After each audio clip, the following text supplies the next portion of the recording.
Mani sauc Klaus Sedlinieks. Es esmu sociāla antropologs pēc nodarbošanās pasniedzējs pētnieks. Apsveicu jūs ar medību sākumu. Kopējus ievads varētu teikt tā, ar ko mums saistas medības, ir kaut kāds, ir dažādas medības. Man ienāca prātā bruņu medības, man ienāca prātā, tās tradicionālās medības, tur, kur iet un šauj kaut ko, fotomedības un tā tālāk kaut kā tā. Viens ir iegūt kaut ko, otrs ir, kaut kādu vērtību, materiālo, un otrs ir arī izklaidēties.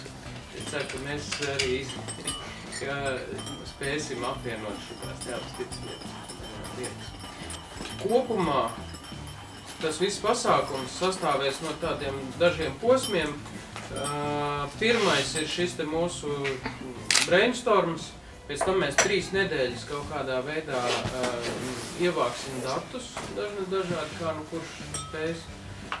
Mēģināsim pārbaudīt to, ko mēs šodien te pārunāsim. Šīs dienas uzdevums ir kaut kādu viedokli izstrādāt par to, kā mēs domājam, kas varētu būt tās tendences.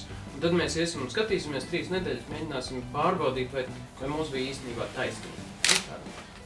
Zinātniskā hipotēzes pārbaudīšanas veids. Tātad mums būs šis brainstorms, pēc tam 3 nedēļu lauka darbs. Lauka darbs, jā.